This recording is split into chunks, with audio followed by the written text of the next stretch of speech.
Aku sudah live in.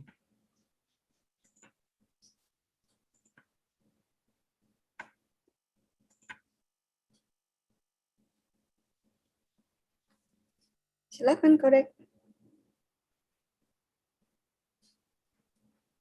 Selamat pagi Bu Lindsay. Pagi Pak Budiman. Kita udah pernah kenal Bu di Tamparagi dulu. Wah, saya lupa tuh. Iya, Ibu dulu kan sering masuk ke Tamparagi zaman-zaman Ya, tahun dulu ya. Bu Lindsay. Silakan Kodek. Kita acaranya Salam kali kenal ini ya. eksposisi kisah para rasul, Pak.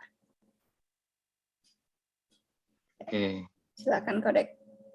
Shalom, selamat pagi Bapak, Ibu, dan saudari. Pagi hari ini, edisi hari Minggu, tanggal 24 Oktober tahun 2021. Kita akan sama-sama mengikuti ya pengajaran temanya Kisah Para Rasul bab 7 ayat yang ke-21 sampai 31, yaitu eksposisi atas kitab Kisah Para Rasul yang akan disampaikan oleh pengajar kita pada pagi hari ini, yaitu Ibu Lindsay. Segera akan dibuka dengan doa. Kami minta kesediaan dari Ibu Resti untuk membawakan dalam doa. Silakan Bu. Terima kasih Tuhan atas kesempatan pada pagi hari ini kami bisa membaca firman Tuhan, bisa belajar firman Tuhan. Tuhan Yesus, kami percaya Engkau sendiri yang berfirman kepada kami. Karena itu, buka hati kami, jadikan hati kami sebagai tanah yang subur, supaya kami bisa belajar, bisa taat, seturut dengan firman Tuhan, menuju kesempurnaan seperti Tuhan Yesus. Kami serahkan Ibu Lindsay, bungkus dengan kuasa darah Tuhan Yesus, dan berkati dia dengan hikmat marifat-Mu. Beliau Engkau pakai untuk memberitakan firman Tuhan. Terima kasih Tuhan, biarlah Engkau sendiri yang berbicara kepada kami. Di dalam nama Tuhan Yesus, dengan pertolongan Roh Kudus, kami berdoa.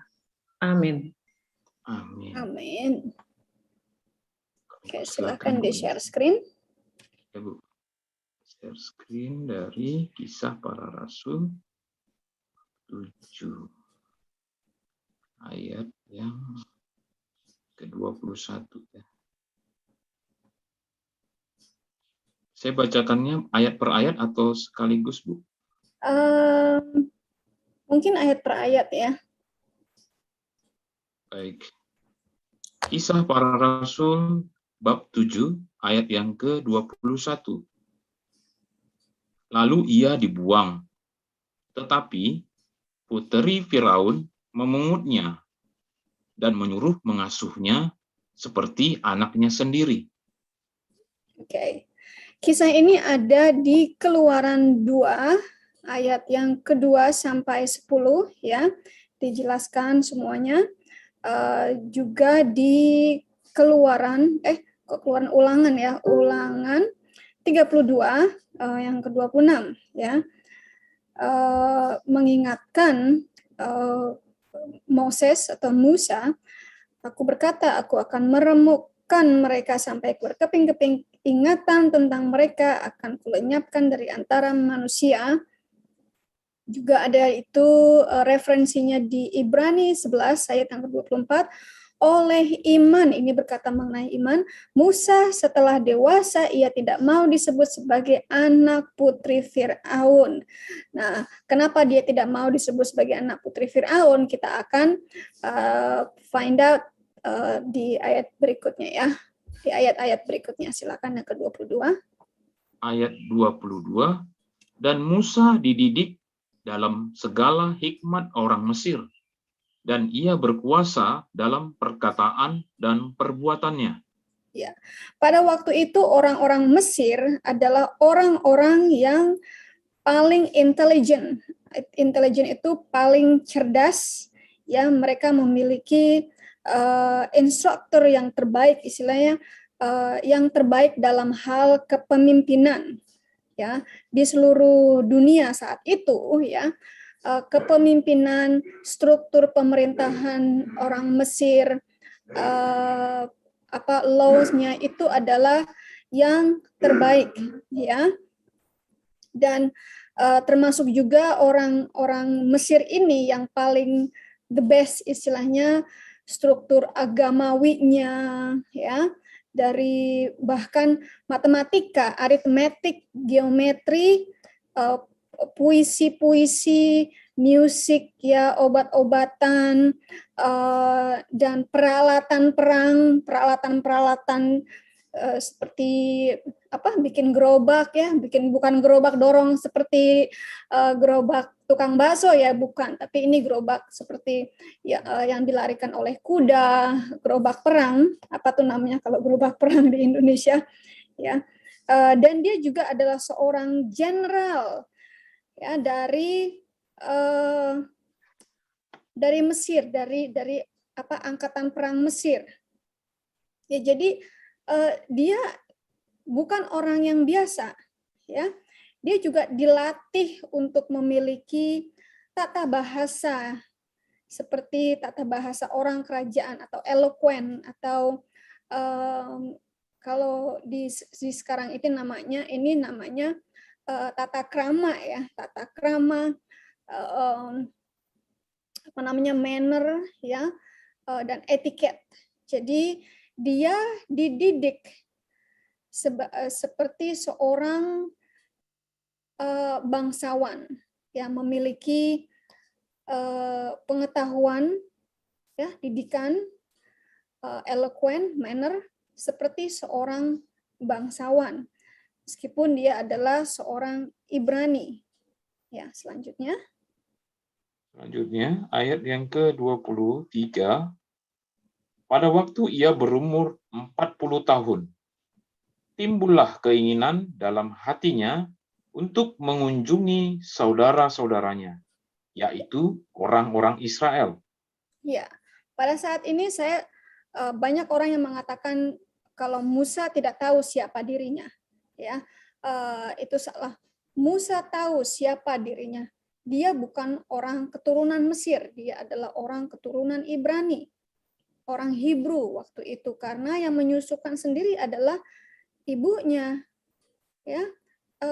Keluarganya sendiri sudah pasti diberitahu kalau kamu ini bukan anak keturunan Egypt atau orang Mesir atau kerajaan Mesir, tapi dari budak orang Israel. Dan ketika ia berumur 40 tahun di dalam kerajaan Firaun, ya, 40 tahun ada di courtnya Firaun, di besar di kalangan kerajaan, ya. Nah, yang membuat dia timbul hasrat untuk mengunjungi saudara-saudaranya adalah Roh Kudus, ya. Dia ingin melihat bagaimana kondisi saudara-saudaranya sesama orang Ibrani, ya, mengunjungi saudara-saudaranya yakni orang-orang Bani Israel. Pertanyaannya nanti, ya, setelah selesai kita bahas dulu semuanya, ya, Pak Budi, ya. Jadi lanjut. Ayat yang Oke, tunggu sebentar. ke-24. Jadi tanpa Roh Kudus kita tidak akan ada keinginan untuk mencari kebenaran.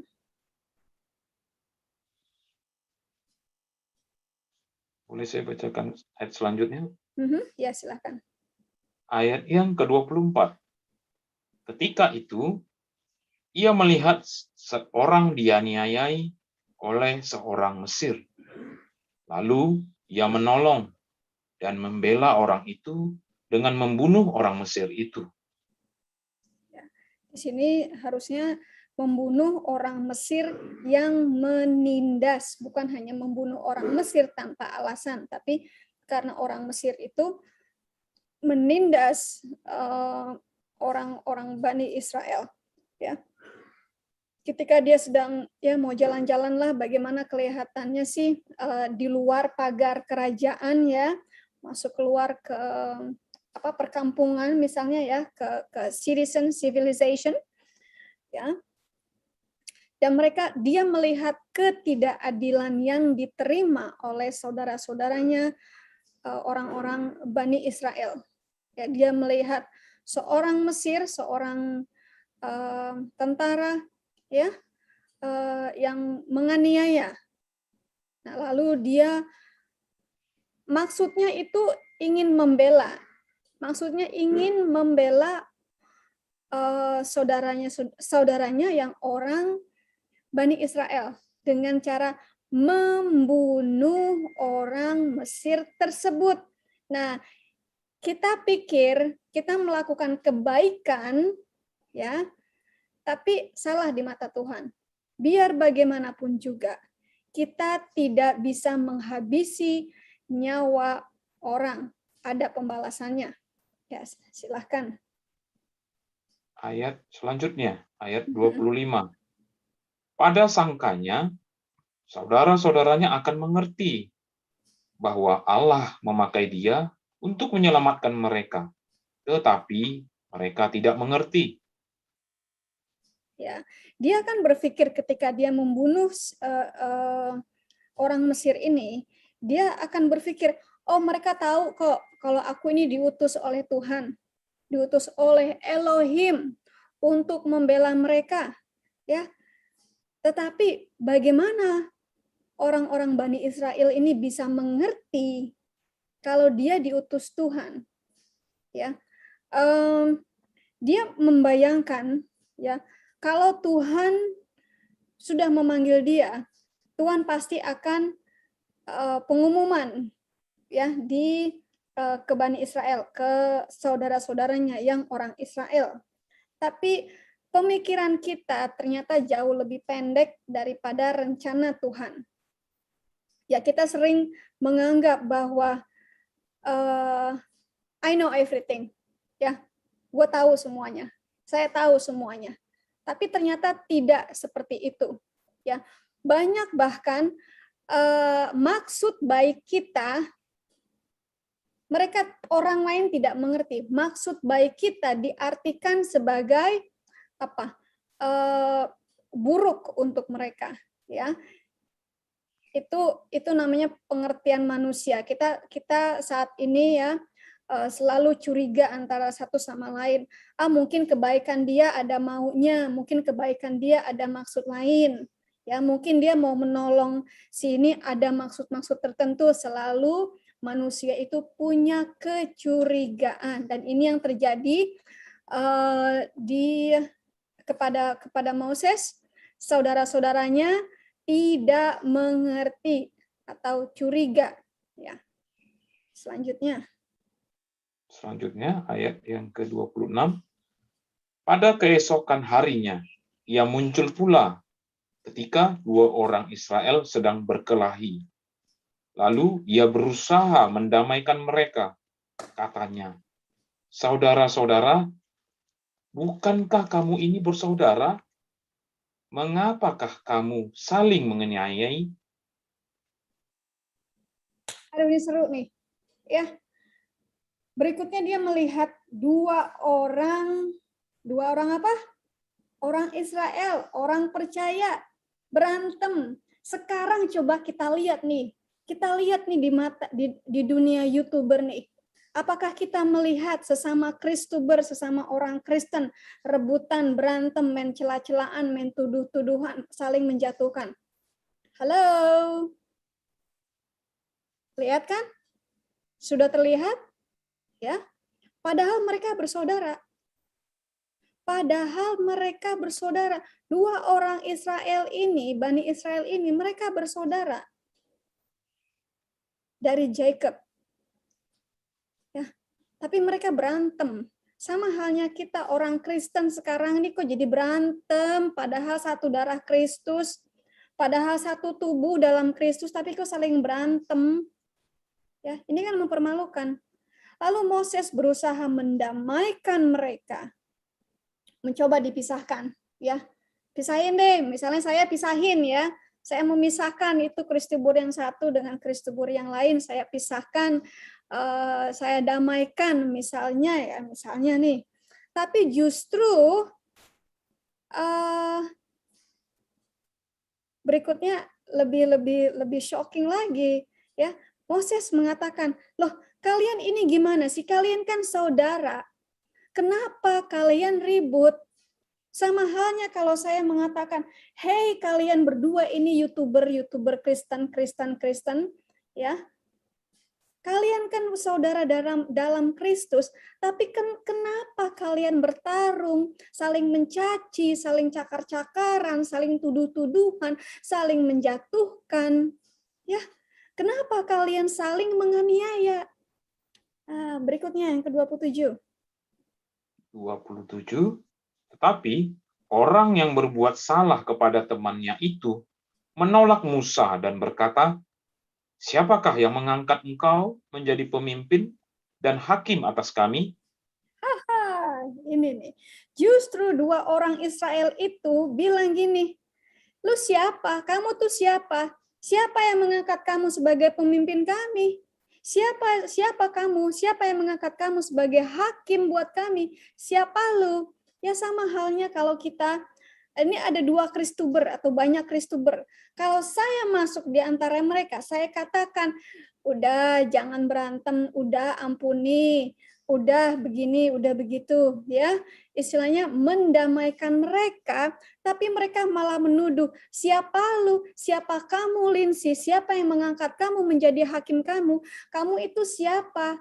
Ya, so-soan mau melerai kami. Kamu nggak ngerti kami. Kamu nggak mengerti siapa kami, bagaimana kami." Jadi salah ini kan?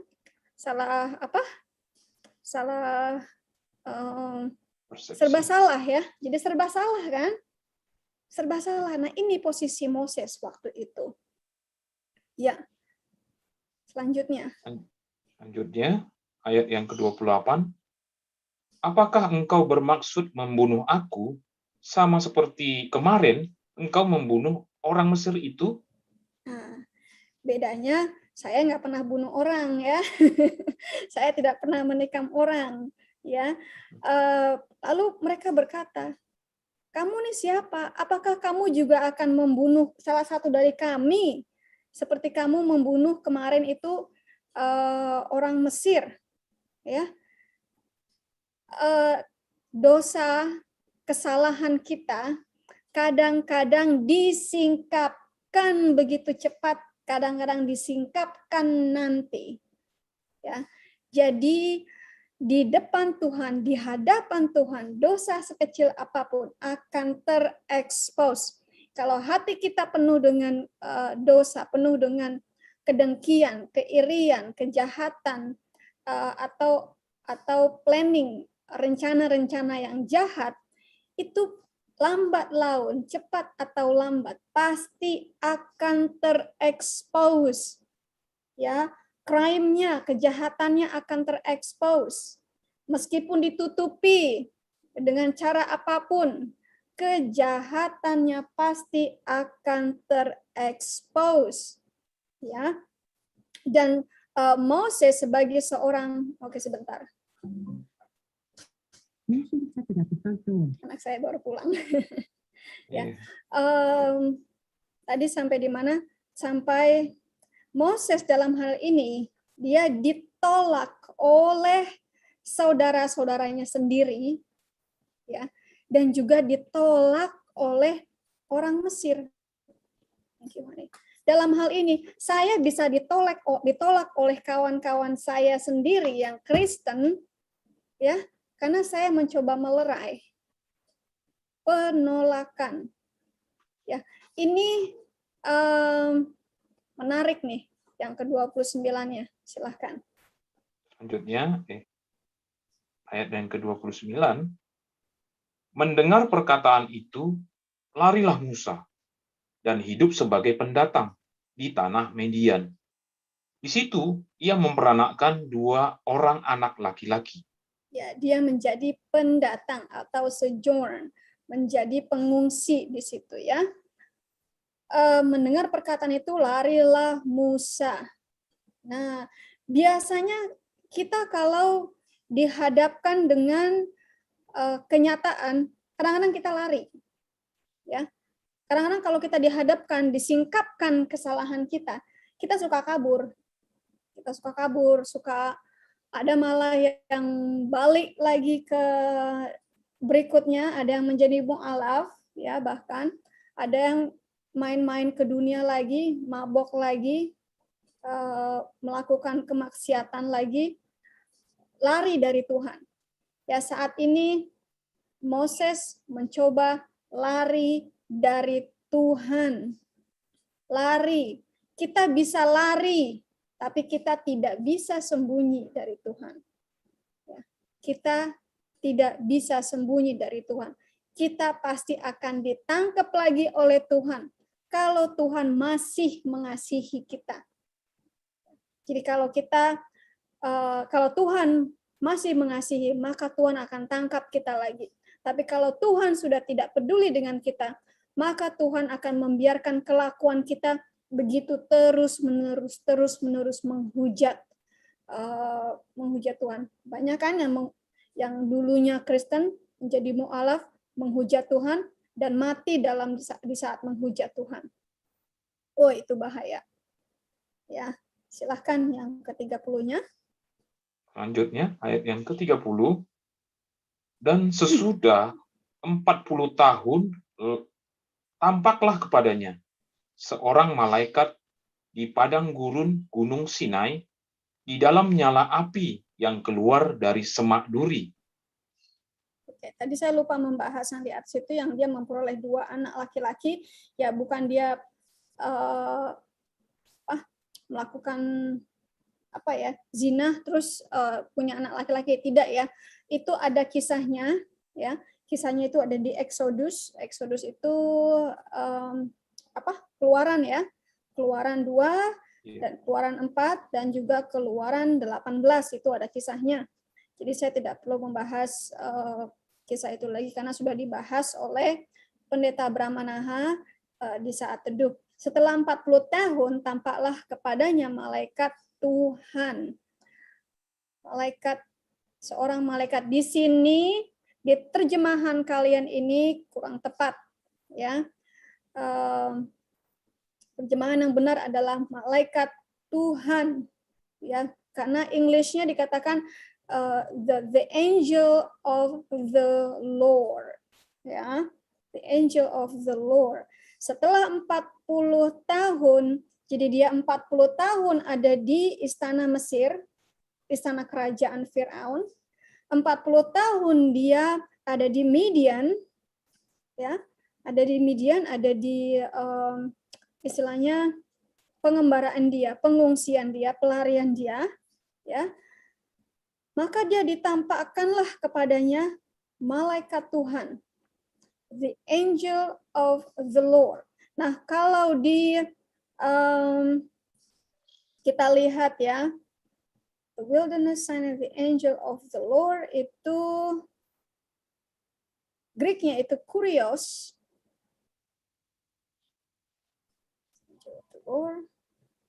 Supreme authority. Di sini dikatakan as a respectful title God atau Lord atau Master atau Sir, ya. Jadi siapa sebenarnya the angel of the Lord itu? Ingat, Tuhan kita bisa nampak dalam berbagai macam bentuk, ya. Kepadanya seorang malaikat di padang gurun Gunung Sinai, di dalam nyala api yang keluar dari semak duri. Nyala api, tapi kenapa nggak terbakar? Ini yang amazing dari Tuhan kita. Dia bisa dalam berbentuk api tanpa membakar objek. Ya, bentar ya. Ya, the angel of the Lord itu adalah Tuhan sendiri yang appearing itu yang menampakkan diri ya dalam bentuk dalam bentuk manusia. Dia ada di Exodus 3 ayat keempat, Exodus 3 dan 4. Yang terakhir ayat yang ke-31, Musa heran tentang penglihatan itu. Dan ketika ia pergi ke situ untuk melihatnya dari dekat, datanglah suara Tuhan kepadanya. Ketika Musa melihat kobaran api tanpa consuming semak belukar tersebut, ia jadi kagum. Ia jadi, wow, apa ini? What is this? What's going on here? Ya, begitu dia mendekat, datanglah suara Tuhan kepadanya. Nah, datanglah suara Tuhan kepadanya itu buat minggu depan ya. Nah, sekarang kita taruh kaki kita di Musa, kepada Musa, kepada Moses ya. Kalau kita melihat sesuatu seperti ini, terbakar, ada bentuk api di rumah, tapi rumah saya nggak kebakar. Apa yang reaksi kita? What is this? Apa ini? Ya kan? Seperti anak saya yang dia melihat kobaran api di dinding, lalu ketika dia mendekat, dinding itu tidak terbakar dan dia tercengang. Apa ini? Amazing. Tuhan bisa dalam bentuk apapun. Ya, ini Tuhan kita. Oke. Sampai di situ ya, kita sampai ke 31 saja. Kita akan percepat ngebut balapan dengan anak-anak membaca Alkitab. Nah, sampai di sini ada yang ingin ditanyakan, disampaikan. Silakan. Terbuka.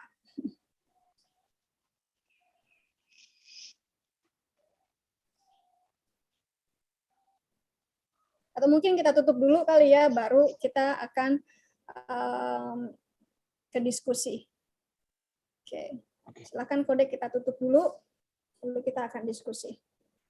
Oke, demikianlah penyampaian eksposisi Kitab Kisah Para Rasul, bab 7, ayat yang ke-21 hingga ayat yang ke-31 ya.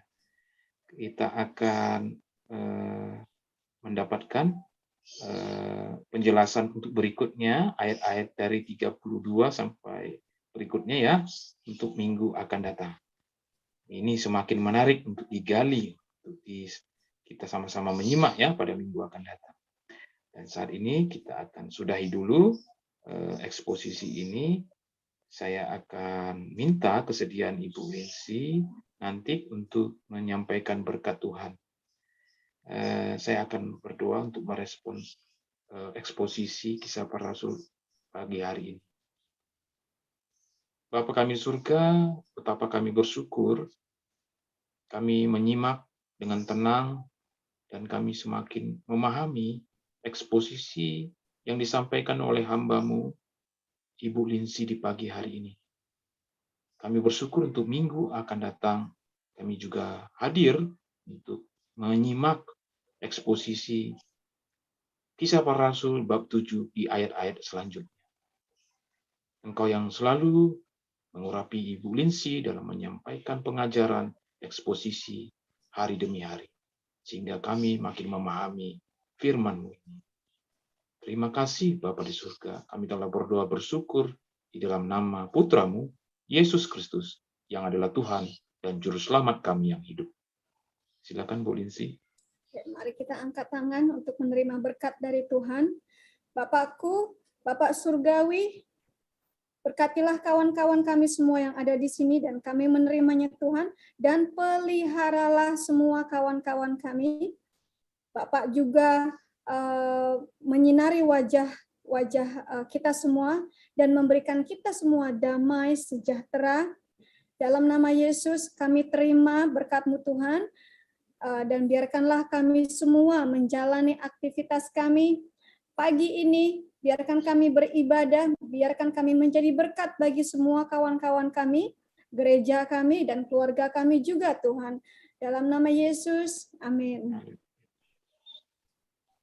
Amin. Oke, silahkan.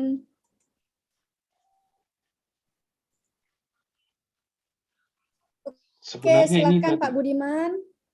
silakan. Ya, Pak Budiman ya.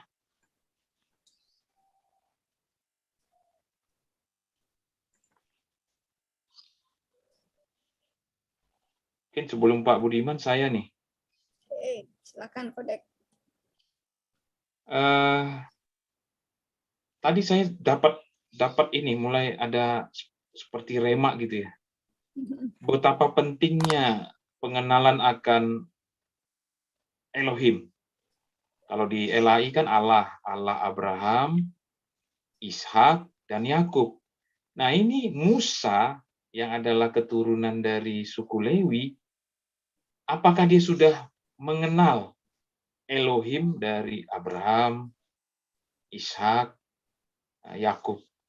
Jadi di sini diingatkan lagi nih melalui sermonnya Stephen atau khotbah dari penyampaian Stefanus ini, bagaimana runut peristiwanya, sejarah bangsa Israel ini mulai dari berada di tanah perbudakan Mesir sampai ke Musa. Nah, di sini yang kita bahas di pagi ini kan tentang Musa. Betapa pentingnya pengenalan akan Elohim ini. Sampai tadi Ibu Linsi mengatakan dia ada kaitannya dengan Roh Kudus yang bagian di situ tuh tadi yang saya minta di pengertiannya apa itu di situ, sampai-sampai dia bisa mengetahui kalau Musa ini seperti bapak-bapak yang lain, bapak-bapak leluhur mereka Abraham, Ishak, dan Yakub kan masih terus-menerus mengingat nama Adonai sampai di masa itu. Jadi yang maksudnya nih, betapa pentingnya pengenalan ini. Tapi gimana di masa dia berada di negeri lain gitu loh. Maksudnya di Mesir. Mereka semua di Mesir, tapi Moses itu ada di kerajaan Firaun, ada sebagai seorang bangsawan. Ya, ingat ke waktu siapa yang menyusui Moses? Ibunya sendiri kan? Iya, ibunya sendiri. Ibunya sendiri kan? Ya.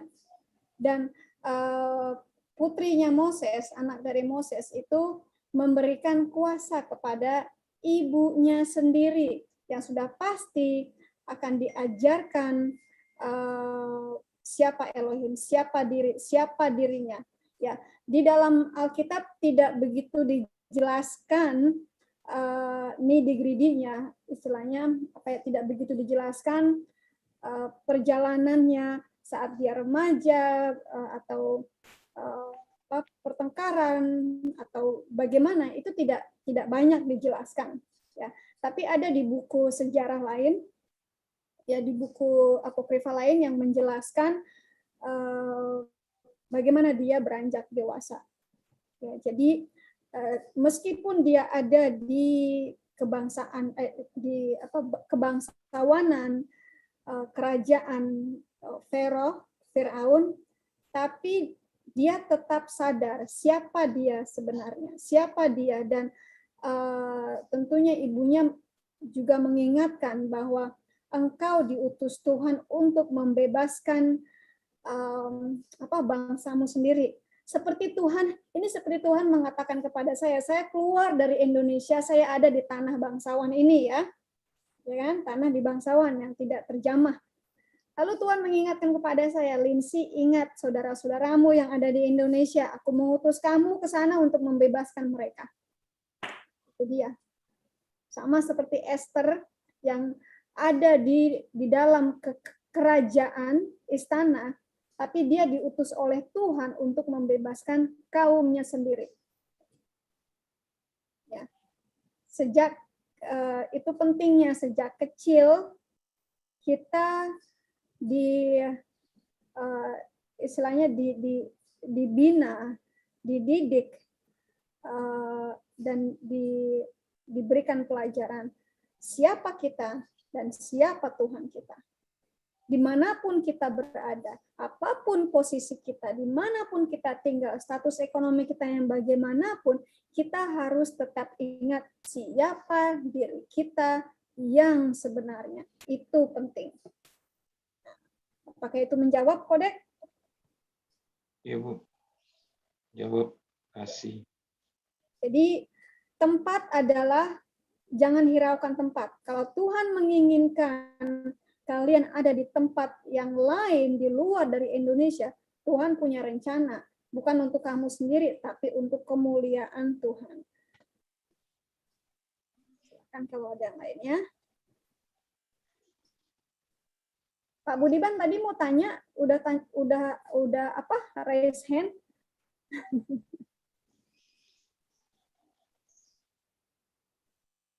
Oke, silakan. Saya masih ada lagi nih, Bu. Yang Oke, kedua. silakan. Oh, Pak Budiman ya? Silakan Pak Budiman. Udah bersuara. Silakan, Udah Pak Budiman. Silakan, Baru nanti saya simpan dulu. Ya. Mau tidur. Ya, salam kenal ya Bu Linsi ya. Bu Ya, Linsi salam memang kenal lagi ya. Bu Linsi Ya dulu udah pernah. lama soalnya, Pak Iya. Budiman. Karena dulu saya kan sering live di Tamparagi, kita kan sering jumpa di Hmm. sana, itunya kenalannya. Ya udah Ibu lama kan sekali bukan- ya. Iya, Ibu dulu kan ngaku dari NII. Iya, betul. Nah, saya ingat, saya udah nggak apa sama Ibu Linsi ini sudah nggak apalah, Asing ya. udah kenal kali lah, udah lama kita memang di Tamparagi dulu, sering kita jumpa di sana, jumpa gitu aja memang.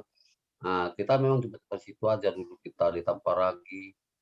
Ya, makanya saya udah tahunya Ibu Linsi pun dulu kan pernah juga kesaksian di Tamparagi pernah juga di Yusuf Manukulu. Ya, memang sekarang saya nggak pernah lagi ke Tamparagi, kita mau tempat channel lain kan karena sudah banyak kali sekarang channel Kristen di Ya, sudah ya kesaksian sudah banyak sekali. Makanya saya juga tidak menghadirkan kesaksian sudah ada tempatnya. Tapi kita juga ada kesaksian tapi tidak diekspos ya.